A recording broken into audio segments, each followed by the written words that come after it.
trade. Yeah, yeah, I don't trade. What's up? Contact, just sweet, remember contact. Boom, contact, that's the way. First, you last, you only. Contact, contact, the first, the last, the only. Mouse, twirl, I don't trade, yeah, yeah. In the time takes slide it back, in the time takes slide it back. She don't, she's sweet, in the time takes slide it back. Contact, she's sweet, she goes, do, with a bit of freestyle. In the time takes slide it back, in the time takes slide it back. Shut up. Time takes slide it back. Contact, he's the shaker, baby. He's the shaker, baby. He's the shaker, baby. He's the shaker, baby. Contact, he's the shaker, baby. And the time takes slide it back. 12 o'clock. He's the shaker, baby. He's the shaker, baby. He's the shaker, baby. He's the shaker, baby. Contact, swallow 12 o'clock. 1 o'clock, no pretending. Virginia, looking at it last night. Virginia brain, recorded at the Capricorn. And bacon together, oh, it's bacon. He's the shaker, baby. He's the shaker, baby. He's the shaker, baby. He's the shaker, baby. He's the shaker, baby. He's the shaker, baby. He's the shaker, baby. No pretending. Contact, you and me. Contact, you and me. What's up? Contact, he's the shaker. Watch him, I can't stand the rain, I don't like it. Contact, he's the shaker, baby. He's the shaker, baby. I can't stand the rain, I don't like it. Contact, I don't know, 12 o'clock. Either. Contact, shaking, don't go vacant on me. Don't go vacant on me, wait. Contact, shaking, baby. He's the shaker, baby. He's the shaker, baby. Watch it. Contact, shaking, baby. He's the shaker, baby. Don't go vacant, baby. He's the shaker, baby. He's the shaker, baby. I can't stand the way, don't like it at all.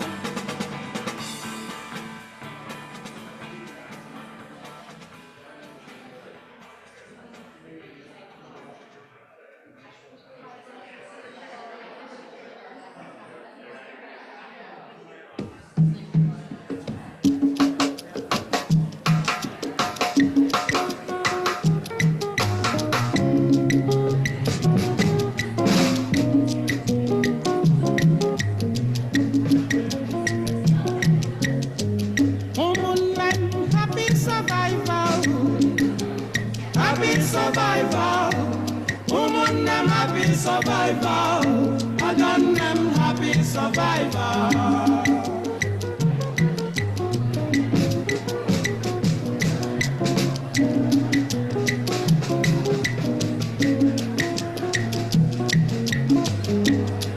Akili watalonike nwanne na nwanne ọ bụ fọdụkwu ga-ekwusi n'anya sigo n'ọsa memezio ụmụnne m happy survivor.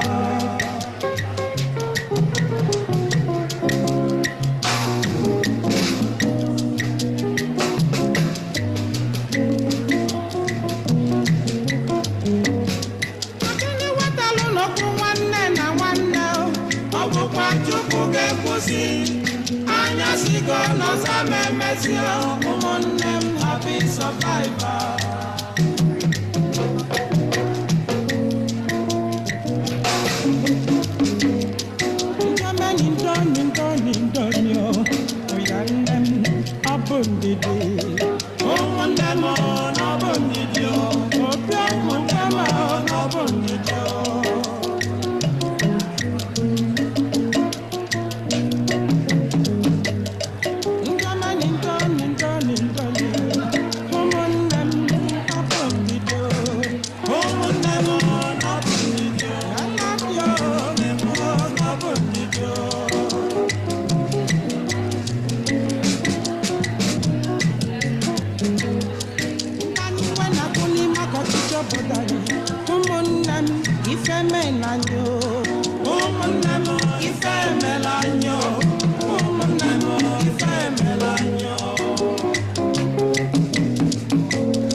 Hi, everybody. Thank you so much for being here for the Segue reading series. I'm Jay Sanders, and along with Stella Soman here at Artist Space, we curated this season. And it's my great pleasure to introduce the first reader, Sibyl Kempson. In her writing, plays, and ritualistic performances, the profound and comedic work of Sibyl Kempson approaches the elusive, the mythic, and the universal with a tactile and at times almost affronting intimacy. Her theater evokes the roiling slapstick of raw life, untethered and unpredictable, as it traverses the phenomenon and the study of nature, language, literature, and identity, the personal and the collective.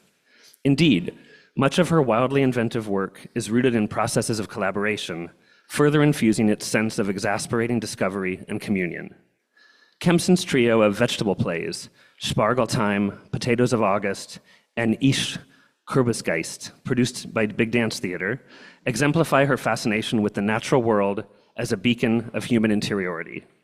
Through plants, she has plumbed cycles of growth, decay, and transformation to explore the mysteries of the psyche and the body. In Ich Kürbisgeist, an invented language drawn from German, Swedish, and Old Norse articulates a haunting world where pumpkin deities take revenge on humans who have disrespected the land. Connections to the natural world are present in nearly all of her work, and indeed, nature emerges not as a backdrop, but as a powerful and conflicted character itself, intertwining with the meaning and the catastrophe of human experience. In addition to her numerous plays and theatrical collaborations, Crime or Emergency, Fondly Colette Richland, and Now Let Us Praise Susan Sontag all come to mind, Kempson's work also extends to expansive, site-specific undertakings. I had the great pleasure of working with Sibyl on 12 Shouts to the 10 Forgotten Heavens, a sprawling 3-year-long ritualistic performance cycle at the Whitney Museum that explored historical and contemporary connections to the earth across 12 theatrical enactments on each solstice and equinox, staged provocatively throughout the museum and its surroundings. Drawing on Kempson's deep engagement with earth-honoring philosophies, animism, ancestral healing, and wilderness survival, the project invoked forgotten celestial knowledge and cosmic forces in the here and now of Manhattan, observing larger cycles of seasonal patterns while actively disrupting the passive flow and conventional experience of consuming art. Instead, these performances called on their attendees to engage with the chaotic, unpredictable forces, both for spiritual reflection and toward disorienting, eccentric revelations on cultural history and the mysteries of nature. Such mysteries were further revealed in Sasquatch Rituals, which premiered at the Kitchen in 2018, enacting Kempson's fascination with chaos, cryptozoology, and the looming presence of Bigfoot. From her own personal experiences as an investigator for the Bigfoot Field Research Organization in Northeast Pennsylvania, the piece transformed the search for an elusive creature into a theatrical exploration of the collective unconsciousness through confrontations with wildness in nature, in the city, and in ourselves. Kempson is a seer, an explorer, an absurdist, and there's much more to say, but with that, it's my great pleasure to introduce and welcome Sibyl Kempson.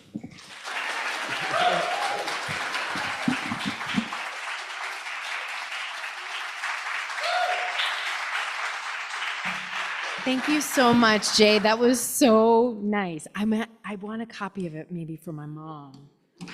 Thank you. I'm already getting up too far onto it. Thank you. Thank you, James. And that's James who invented and started and founded the Segue reading series. So thank you for that. Thank you to Jay.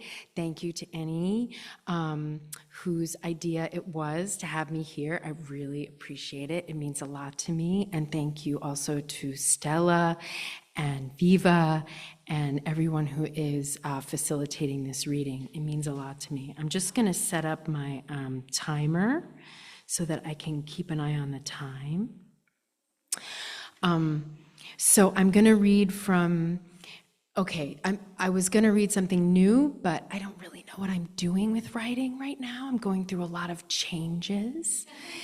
including the change. And so nothing makes any sense at all, even less than it ever did. So because Mercury and Venus are both retrograde, I'm going to dig up some stuff from the past that hasn't seen the light of day. There's only one person in the room who's heard what I'm about to read. It's from a piece called The Percipients. And it's a music theater project with Australian composer Paul Castles that was started in 2018 at the Composer Librettist Studio at New Dramatists. And during the pandemic lockdown, I and several collaborators were making episodic video chunks of it and posting them every month or so on the Seven Daughters Patreon. It starred Sarah Bird Willis as the main character, Mary Joan Brick Harvery. I couldn't keep up the pace of producing them once things got back to normal. And so today I will read from one of the episodes that I did not have the chance to make. It's from Act 2, Investigator.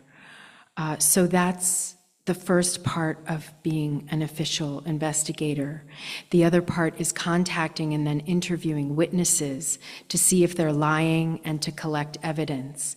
So just as an example, she's on the phone. Hello, sir. Calling to speak with Kelvin Kaplan? Mr. Kaplan. My name is Mary Joan Brick Harvery, and I'm calling about the report you submitted in December 2011 to the BFRO Database Bureau. I'm sorry it's taken so long for anyone to call you back. The database has been backlogged in your area. Your report looks quite extensive, and I understand your reservations. Thank you for reporting it. If you wouldn't mind, I would like to hear you tell about what happened in your own voice. I know it's a long story, but could you still tell me? Mr. Kaplan. My name is Mr. Kaplan. I live alone in the mountains. I need the solitude, and I care for the animals and plants. I have lived up here for a long time. I never go into the town unless I have to. Sometimes at twilight, some music starts. When I have been working in my garden, when the woods along my property have grown dark, a woman appears out there, coming from the dark woods. When I sense she is near, my work is done for the day in that instant. I go inside immediately.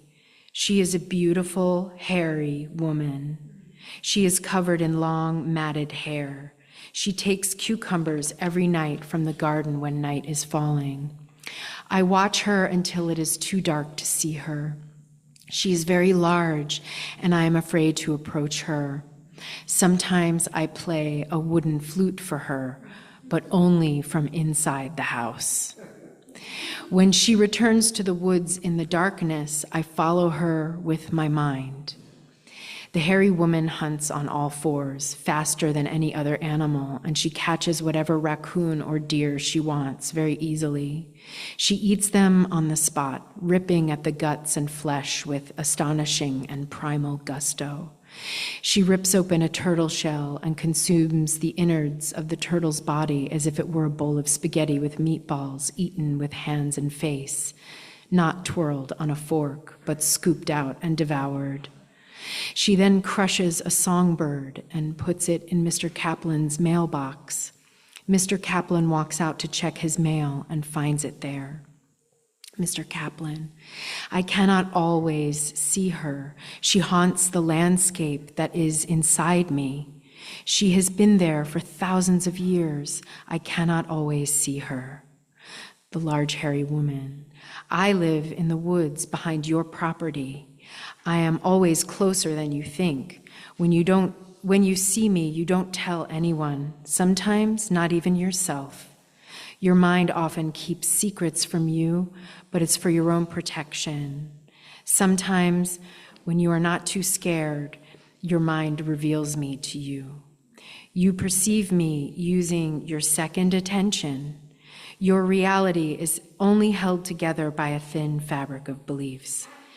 They sing a beautiful song together, the lyrics loosely based on the poem Beloved by Rainer Maria Rilke, one composed by Paul Castles. Then, when the song is over, Mr. Kaplan says, "She has been there for thousands of years. I cannot always see her." He makes the decision. He walks outside. The hair on the back of his neck is standing up. He feels nauseous. He feels as if his legs might give way beneath him. They speak telepathically. "My name is Mr. Kaplan. Hello, Mr. Kaplan. I live not alone in the mountains." Investigator Brick Harvery still on the phone at the other end of the line. "Mr. Kaplan? Mr. Kaplan, are you there? Hello? Hello?" After that one, I started a community outreach group in a mountainous area to conduct further investigations and interviews, and we agreed to gather all the evidence we can. A group of women enters. We decide to go door to door, strength in numbers and safety, and for the sake of thoroughness. We see the women agree with gestures. It's a remote area, so we spread out. The women disperse. Investigator. I knock on a door at a place where the mailbox says the Beckers. A woman, presumably Mrs. Becker, answers. "Hello, ma'am. We are wondering if you have seen any out of the ordinary activity?" Mrs. Becker. "Yes, I have. Please come in." The investigator disappears inside. They reappear in a new area, some kind of a solarium, but with furniture that would be considered to be living room furniture inside. Mrs. Becker. "The sunroom is not usable except in the summer. It just gets too cold. When my husband was living here, we had a hot tub out there, and we even had our bedroom out there for a while to be closer to the hot tub. I was always afraid it would get moldy because of the moisture from the hot tub. My husband was not the most practical of men, and he wanted us to have a sexy life, even though we were a married couple. Well, we had it, but there was always a little bit of a musty smell out there that bothered me. And we had a carpet here also, which probably didn't help. I thought I would miss him so much more than I do. I don't know why I'm telling you this, but I enjoy my life now, and it's very peaceful. After he was arrested for credit card fraud, we both thought it would be best if we divorced, and I had all that removed, the carpeting, the hot tub, the bedroom, the ferns. It was something of a relief. The last I heard, he was living in Florida with a much younger woman, but I stopped hearing from him after a few years. I put this nice chair out here for myself in the summer, and it reclines without being a big clumsy barca-lounger that you can never get rid of. The hot tub was trouble enough after it finally broke down. I'm a lady, and I can move this smaller chair out here for myself when the warmer weather comes without much difficulty, and then back in here again for the colder, more frigid temperatures of the winter months. And I like to have these books close by. They were my father's. I do things for myself and for what I want now, for my inner life. Garrick, my husband, his full name is Garrick Jones, never knew much about it, but I happen to have a very rich inner life. Investigator, this is wonderful. And so this is the chair in which you were sitting when you would experience the visitations you speak of in your report? Mrs. Becker, yes. And this TV tray as another example. This was out here too when that man creature would come and stand out there. It's sturdy, but also easy to move. It's real wood, not some kind of cheap substitute, and it holds all the things I might need to have next to me while relaxing and enjoying my television on my sun porch in the evenings.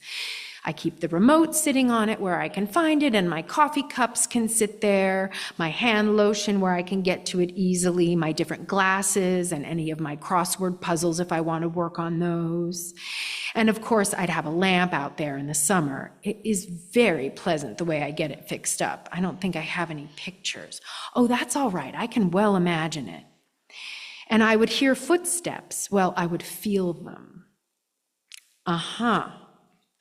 Writing. The ground? Yes. And then you would look up? No, I knew better than to look up. As I believe I said in the report, I would just sit very still and pretend not to see it. It almost always came during Wheel of Fortune. Oh, There was something about the sounds and the colors that attracted it, I think. I have a special channel that plays all the favorite game shows that I've always loved in long blocks of about 2 hours or more throughout the day.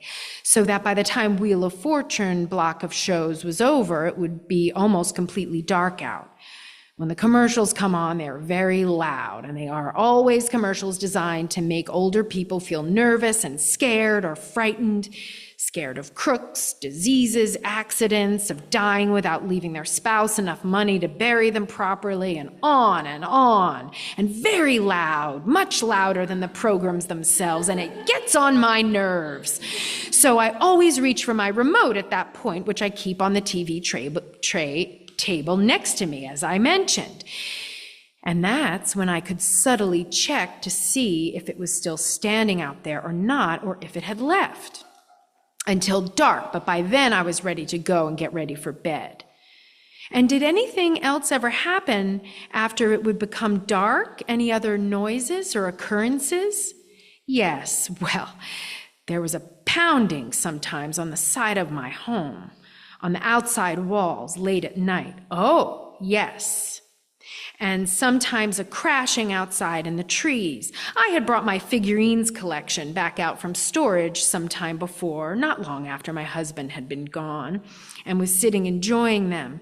I had them arrayed in what I thought was a creative and expressive way on top of the handsome bookshelves. Very enjoyable. I wonder if I have a picture someplace I could show you. Oh, I'd love that. But you were saying... Well, this was the beginning, now that I think back on it. I am alone out here, and I got it so I just never felt like going into town. It was too noisy and crowded, too much traffic and too many parking lots and stress. So a neighbor brought me a paper and some fresh milk when she went in. And I'd read in the paper that there were some break-ins and vandalisms happening. And sure enough, that night, I sometimes would wake up and feel called to go outside for no reason. And when I did, on this particular night, I could see the glow of one man's cigarette out there behind the woodshed in the dark, and the silhouette of another. I went back inside immediately, and they came up to the house and were trying the front door. I hurried to my back bedroom and got a white cardboard jewelry box out of one of the drawers of my vanity there. Underneath the protective pad of cotton that would normally hold a bracelet or a necklace was a small lady's 9mm Luger pistol for a lady that I kept back there, just in case of this very type of thing happening. I took it out and crouched behind the bed. Oh dear, yes. They were trying the windows of the sun porch now. It wouldn't be long till they got inside. I don't like guns, and I didn't know what to do, but I wasn't going to let them hurt me. And right about then, there was a deafening scream outside, coming from the woods behind where they were, and a terrible stink. And the men ran away to wherever their car was parked. One man even fell off the side of the sun porch steps on his way. They never came back again. That's a lot. After that, a new relationship began between myself and this strange creature. There was a closeness that I would feel. I think this man creature was around for several years. The investigator, oh, wow. I became much more aware of the natural surroundings surrounding me. I'd started to do a little gardening, and there would be more of a sharper consciousness about what I was doing.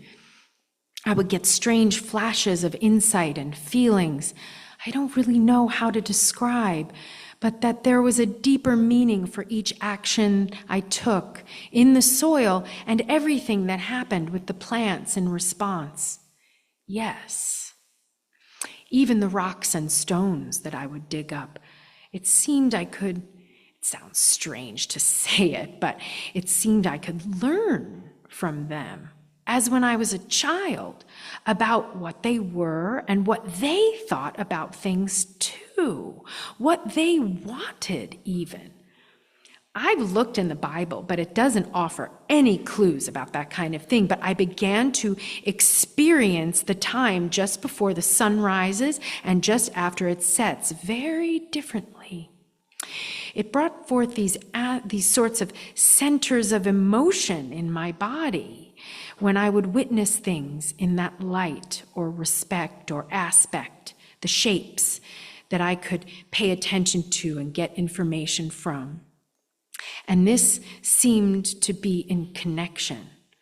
Okay, I'm pretty sure I know exactly what you mean. It was around this time that he decided to communicate with me. Yes, and how it was words, images, and feelings that appeared inside my mind. The events and changes that took place within my own body that I am describing seemed to correspond. Mrs. Becker then gets help from Mary Oliver, who, it turns out, has been writing about these creatures all along. This might be a song, maybe even a duet. In the dark woods, the dark wood things, beings, have come from caverns. They have come, product of muscle, the full amount, casual looking, shopping the twigs and young shoots of original Eden still present. Unto the blood of these weeds come from as far as the sea, from which Adapa rose to teach our predecessors, outside of our falsely glowing rooms, the difference in light source and quality questions what is sanctioned. Do not worry about seeing what to do. Let it be as if we still know. We listen to them and we think we can do it. Sun, sun, it is spring and the earth exhales. The hurt hooks in, but they have made fire a passage. They appear to us there in the same pose, again, peeping out from behind wood, limbs, branches, tracking again the sound and turning the tables. And when we are in our room, there is still depression. Remembering the caverns, we return to our dream. He comes, or that they may. The music and love, we eat together. They, my brethren, we were leaving the house we were leaving. Mrs. Becker, which I would imagine sets a new course for all of humans and all of life. But also it could be just for me too, and that would be enough, for I can never forget what was said to me. Thanks.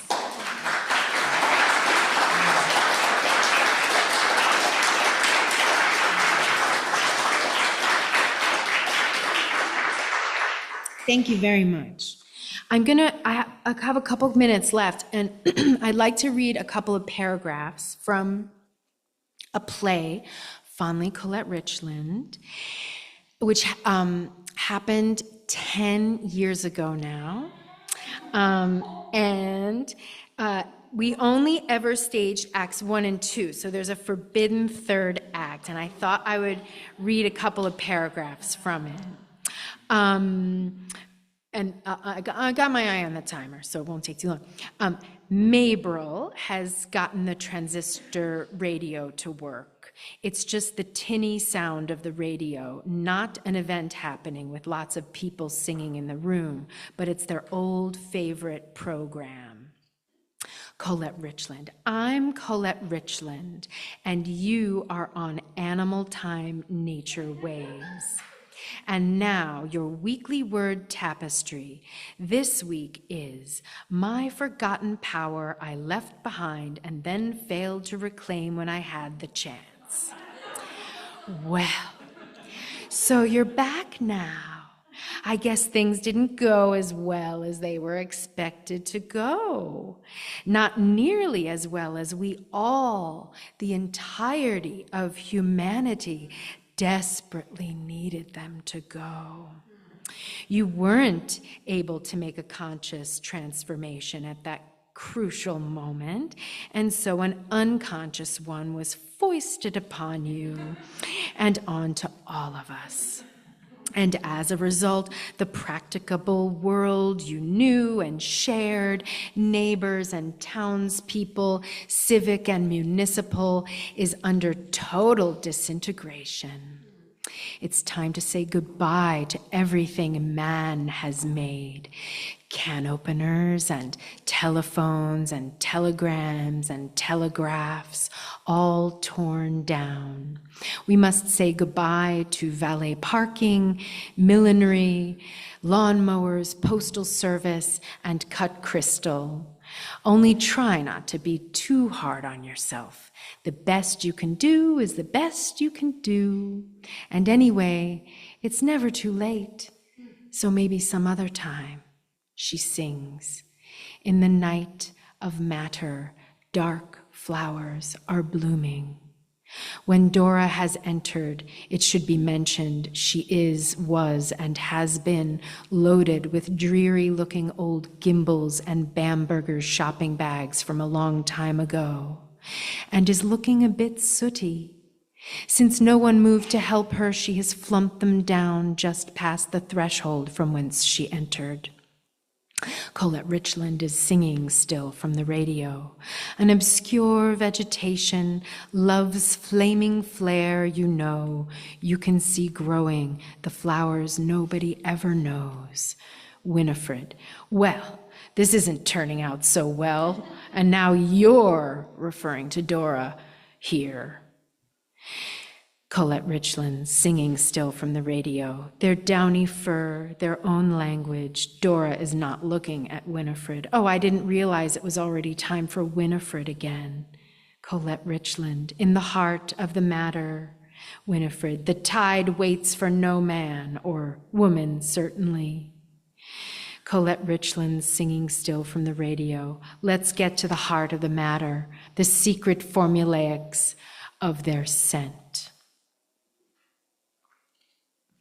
Fritz, dressed as himself, but speaking as Peggy Gladys, the virginal and sacrificial young hangabout who he embodied in the world beyond the little door. Did you chance buy the green hat gazebo luncheonette, Dora? Dora disgustedly removing her gloves. What's left of it? No, I did not. Winifred ejaculating, then pretending to return her attention to whatever else she was not paying attention to previously. Liar! With that, Winifred then wrenches the switch of the radio to the off position and then saunters toward a window, vaguely touching her hair. Dora moves determinedly in contrast to the radio and wrenches the switch back to on. Dora, I did not pass by the site of the green hat gazebo luncheonette any more than I swung from a rope swing on the bottom of the Belton Street underpass. I don't have to always stand for your insults and accusations, Winifred Bexel, and I don't always have to take the same route every time to or from the town, brother Fritz or whomever. If you must know, I took my luncheon at the Hot Heinz Hamburg Bar and Grill, which is still standing and is even festooned with decorations from some recent past holiday. Crepe garlands and tissue paper flowers, paper chains, and I enjoyed myself there, I dare say, though the decorations were somewhat musty and faded, covered on their upper surfaces as they were with a fine dust from the motorway outside and other events, most likely. At least they weren't burnt, and I felt for a moment festivity. I felt festivity. And then later on, a lot of bickering happens. And later on, Winifred says, but look here, I found the casket of letters at long last. All right, let's see. Ah, here is one from Representative Wheatson. I knew it, I just knew it. Dear women, dear friends, I write to let you know that all is not lost. You may already feel this yourselves by now, at least I hope so. My heart was rent asunder to witness your confusion and helplessness on that very late and terrible night when the mark was missed. But I want you to know that the knowledge you need is resting in your heart, even if you cannot find them, or if they are stolen or lost, you will not have lost them. When the grass grows again in the spring, the knowledge can come back as what is natural and echoed within you in the intelligence of your feelings, bright, dark, pure, conflicted, ghastly, and otherwise.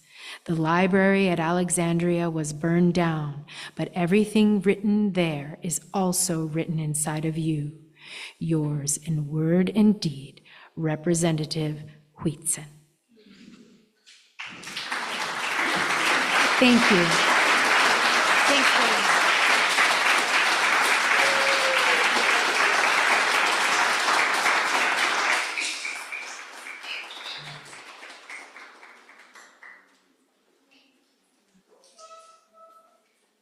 Hi, let's take like a 3 or 4 minute intermission and then we'll hear from Timmy Straw. Thank you.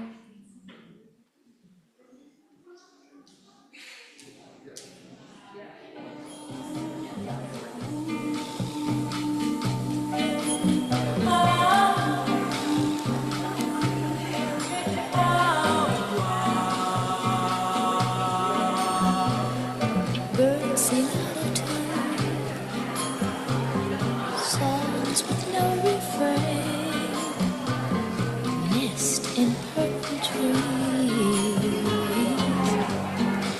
nothing seems to rhyme. Only when I'm dreaming is there harmony in me. Only when I'm dreaming.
See, I never even stretched her faith. The storm would not allow it. As you observe it moves out of play, the time is spun around it. I know it calls when you bell, stripped from the mold. Well, I stare sometimes and it tears away with your soul.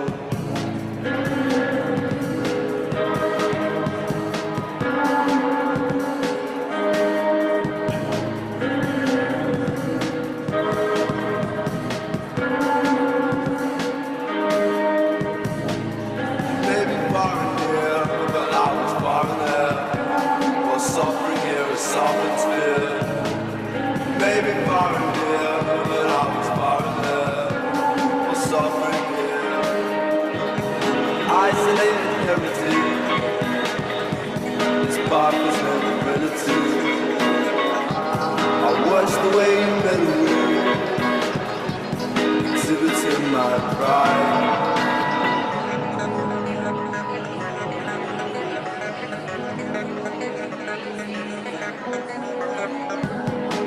Now watch me burn alive, as your force to bribe. All I know is inside. See, I was torn by a skunk fan, and now they watch me crawl. I was born by a young man, now I've lost it all.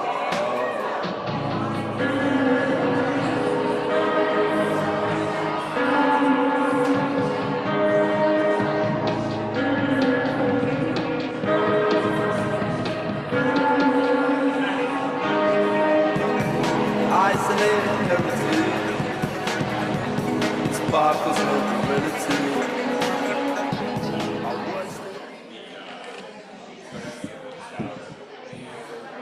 Hello, everyone. Okay.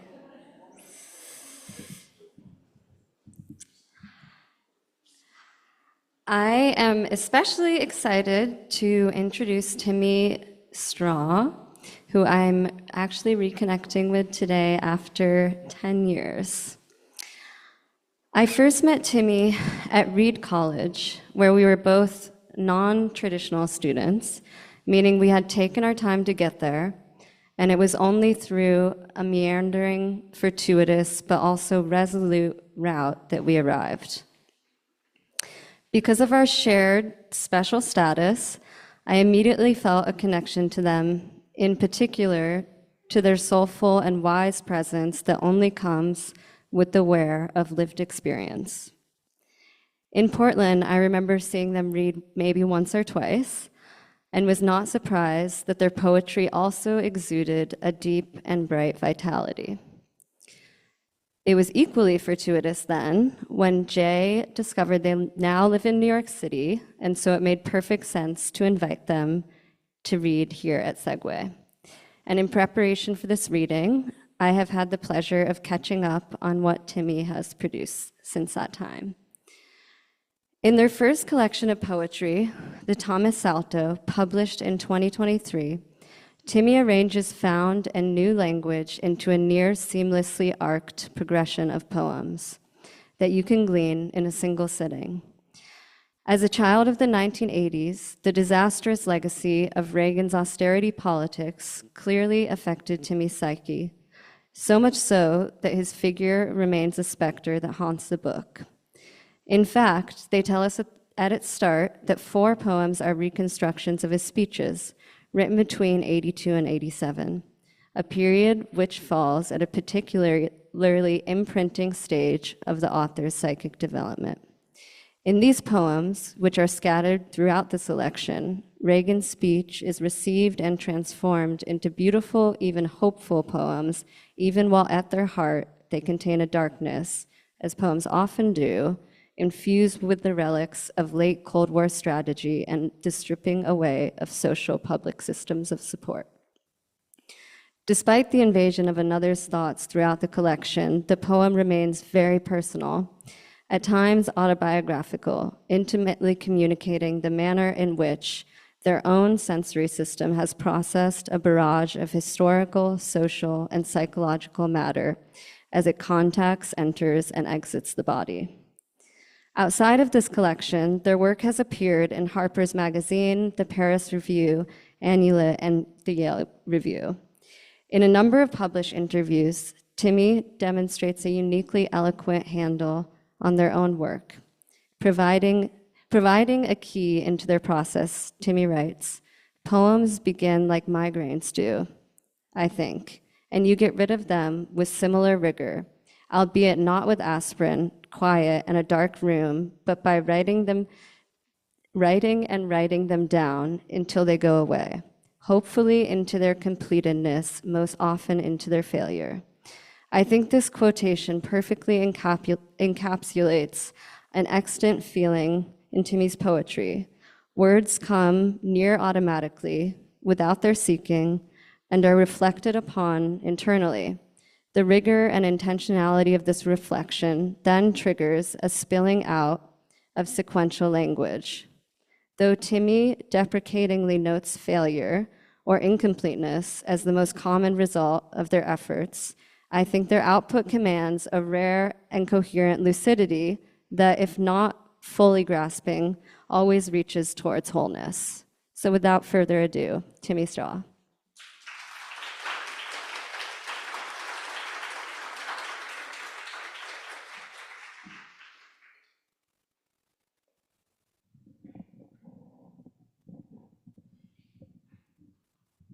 That's all right. I want to thank Jay and Stella and Sibyl, who went where? There you are. There's this really great Gerard Manley Hopkins poem, Spelt from Sibyl's Leaves. Do you know this one? It's one of the most beautiful and strange poems in the English language. And I was thinking about it when you were completely, how do I want to say it, renovating my understanding of Bigfoot. Because I grew up in a place where Bigfoot is big, like Oregon, and I had never thought of that figure as being multiple gendered, the object of an erotics, and also a form of attention. It's really, really wild, so thank you. I also want to thank you for being here and this room, which I really love rooms where you can see people walking. It's really magic. So I'm going to read a few poems from this book, The Thomas Salto, and then I'm going to read a few that are like very, very recent from another sort of thing.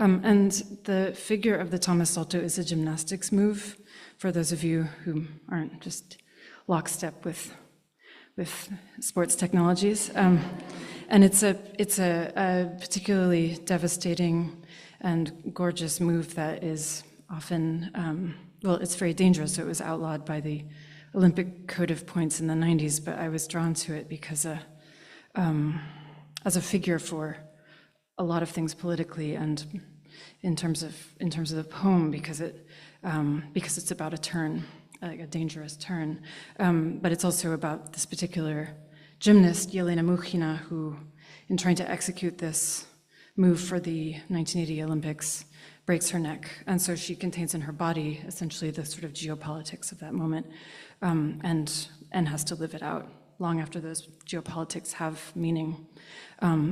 In the way that they did when she lost her ability to walk. So this book is also dedicated to her. Okay, the poem. It's not a bad thing for a boxer to keep all the teeth he ever knocked out, and at old age glue them one by one to a dry corn cob, to show his trophies to the neighbors, to smile because his teeth remain. When pride is stateless, it is laborious. When pride is laborious, it is forgiven.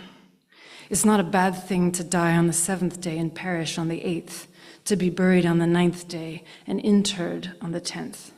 Deborah brushed the Sinai with a comb, and still she found no flea. Laws, facts, phenomena all shine in the body of their host, and who here is not a host? But it is wrong to steal for pleasure till you know what pleasure is. Wrong to love your suffering, unless by this you mean one suffers you their bed. Pain loves the dawn, darkness the dinner, and a bank teller in a hair shirt won't redeem the sin of finance. As you said, real tragedy doesn't kill the hero, it kills the chorus. But I know a good card game. You can play it forever. I call it Dogs. You want to live forever?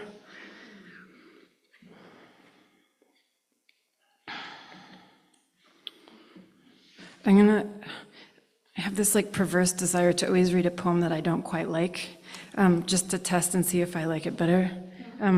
So this poem is called Oblige World, and I was working on it and reading this book by a Dutch medievalist named Johan Huizinga, who was writing this kind of exhaustive study of the waning of the Middle Ages in the middle of occupied Netherlands. He's, cooped up in some office in Groningen. And this is the way that he's spending the occupation. And that felt sort of like, all right, I get that. Not admirable, but also okay. And of course, he's using the Middle Ages to think through the present, and he's really interested in spectacle. Oblige World. 4 men appear, blind, unequal in size, hired to fight over a piglet in the public square. The men are given arms, bludgeon, axe, mace, a spade, blessed by the king and clothed in monochrome, in red, gold, blue, green. It is not lost to me, these 4 blind men don't know or cannot say what color is, like mackerel laid out to sell whose scales animate the sun. That this isn't lost might lend a life intensity, but will not spare me or the men who till now have never met, or the piglet born a few weeks back, whose image, richly advertised, broods on the banner the blind men lift and trot about the town. Oblige world to be a world, and cry tomorrow, tomorrow the fight, followed by a little band of players, motley nimble as the story goes, playing some clipped and nasal farandole on horns, on sodden drum, on sawn and sawing strings. The populace staggering between cruelties and delights like a giant, or so wrote the historian from his quiet rooms in occupied Groningen, like a giant with a child's head.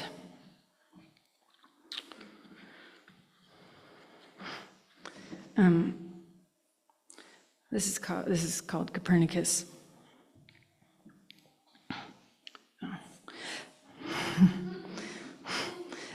You are always in the middle of the poem, even at the end. Again and again you pass your own footprints on the grass. Once more have tracked mud into the house, have tracked a house into the mud. Outside the poem are sirens, fires, ocean hitting pure. Say pure as in the, sorry, I just need to clarify that, as like a dock, just not purity, sorry. Say to yourself, does not cohere, but is subsumed and must not. Outside the poem, a little vein clicks in the forehead of a financier, a cue called, an oboe, truncheons, pigeons, rain mineralizing a colonnade. A chorale stands up, taller than a building, false in sense, numerically true. You despise these techniques. You've not got to the truth yet. A truck downshifts on the freeway, a shift whistle blows, someone else's emergency makes the poem hold. At night, like a note pushed under the door, sounds come in. Flight paper in an open window. Your mother rubbing lotion on her hands. All this is with you, is you, runs after you into the dark, like those men after Copernicus, like a planet chased by telescopes into space.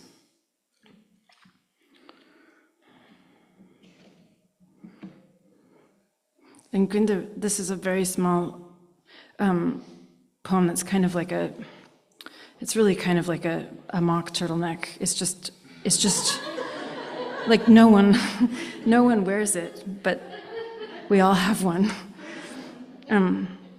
It's called the Guild Mouse. And I don't think there is a Guild Mouse, actually. I looked it up and I couldn't find. But to catch this mouse, this one, and thinking myself alone in the world, as in my mind I built a trap. Who loves us all and knits shut the day? Who keeps house a dexterous afternoon?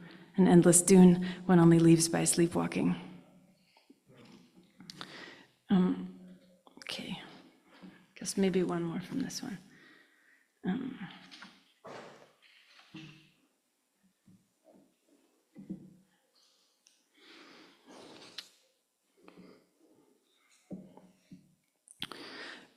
For centuries, men have thought there are arches asleep in women who hold men up. For decades, men have gone to Goshen. For decades, men have been men and posing there with apricots, carolines, with drowned men in the lake, and have said and saved themselves in saying it, all the poses hurt. But decades are a dangerous measure. By them, a man can say he knows himself and scratch with chalk beak on the pissoir, the icon on the coin. A sun sets in a mirror, sets in a killed sheep's eye, sets on the pinwheels in the porches of Goshen, of Kentucket, generous sunset, killed a lion, killed a loin. The first wisdom is to eat what comes.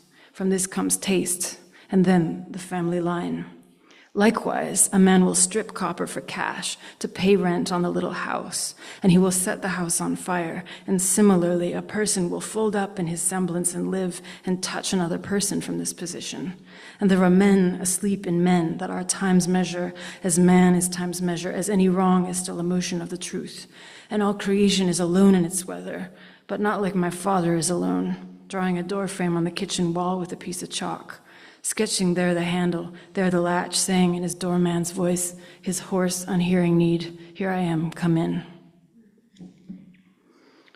So I'm going to read from this these series of psalms. And I guess just some context is probably useful. But where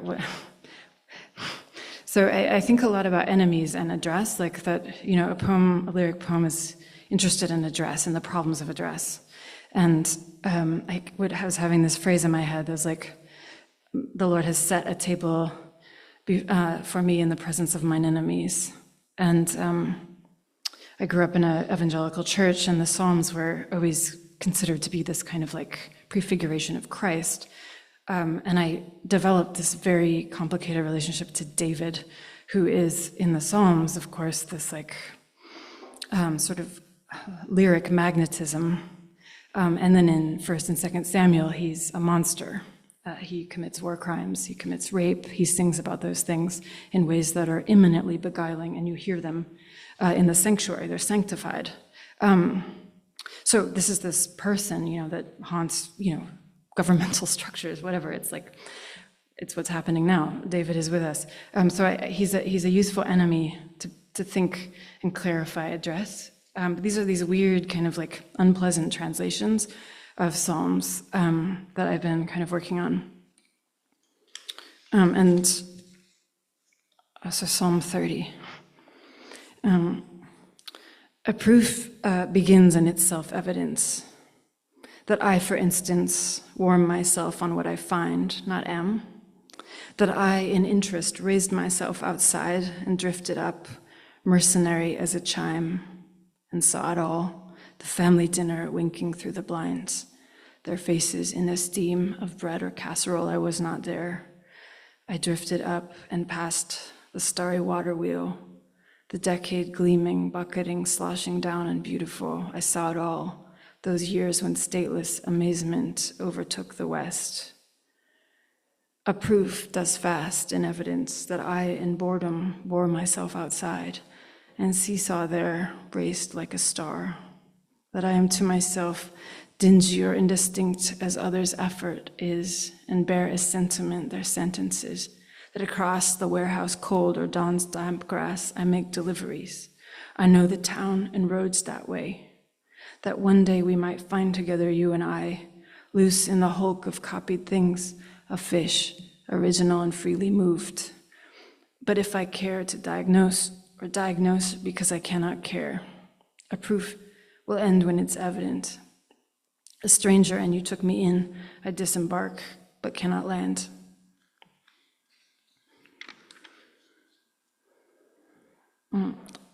Psalm 127. I don't know if anyone else noticed this in the 80s or 90s, but because it was the 90s, there was this haunting photo of Bo Jackson in which he is half, it's like a poster, and because he played professional football and professional baseball, and so he's holding the bric-a-brac of both. And he was like an angel to us in those days. So he's here. Maybe known. We stand against the yellow tract house, brother, brother, father me. Mother Shadow, the photographer. Starry compliance of the given day. Tenuous diamond of the given hour. A strawberry gushes into a nervous 100 animals. The gridded lawn chair stomps its legs. It was the year of every object is alive. The year of value distorts immanence. The jet stream is alive.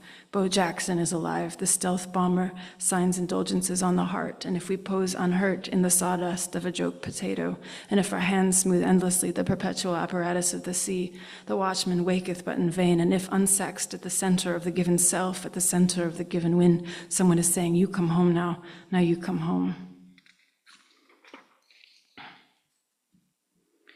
Okay, Psalm 16. This is actually kind of for my dad, who mowed lawns for a living. I remember the wallpaper in Mrs. Whitfield's house, gilt birds whose feathers hid their legs, and palm trees molting Danish green, their cross-hatched trunks fixed to a spit of yellow land. A scene repeated, with sometimes grossly erring overlap across 3 walls. This was the living room. The carpeting so thick it hid your feet and hushed your step. So miserably do things confess their cost, and in the portico a snow globe, but I can't see what's in it anymore. You used to mow her lawn in spring and summer, many years until she died. She liked to watch police procedurals. In shows like these, the crimes are dreams by which to feel the heat off this or that detective's soldered mind. In shows like these, the creams are birds, are glossy in a wicker cage of law. They crowd and stir, their green and feathers sing, and life is there. You marry it away. And again you call me up, report the general violation, and again there is no seal. You staunch yourself with me. You're scratching away your little wedge of knowledge wide. A flashlight beam. Your little beam would make inches of the ocean floor. But all the same, ashamed to err and breasted into the morale, I hide my face in mimicry. That what would live does not conclude, must not, which day is day, or cleverly where to put your beard.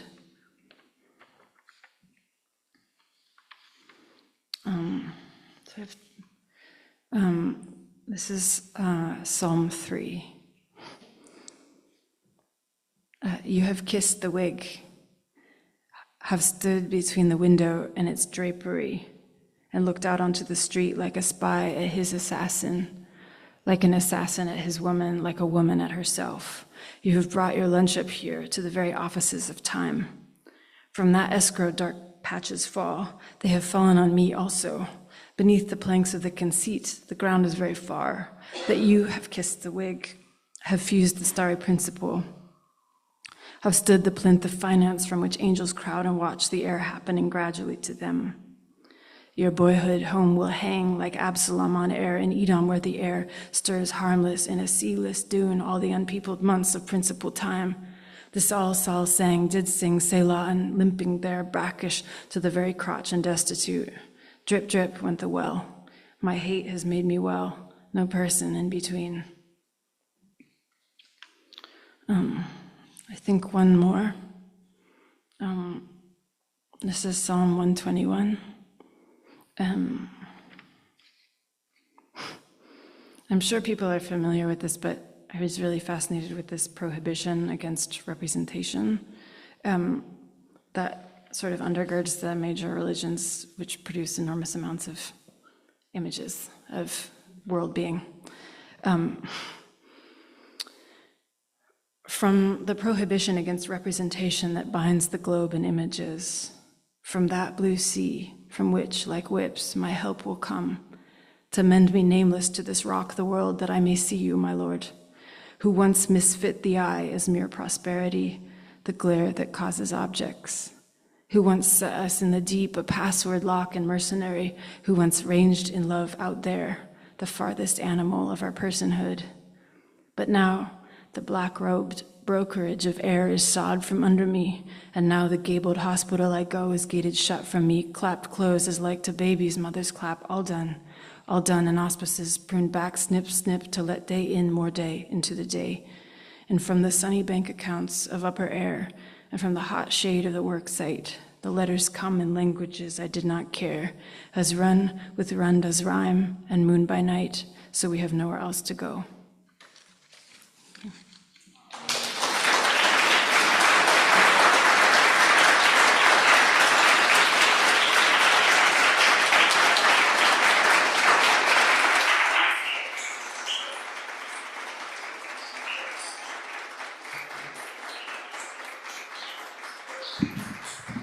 Thank you so much, Timmy and Sibyl. Join us next week for our last reading with James Cherry and May Bersenbrug. Thank you for coming.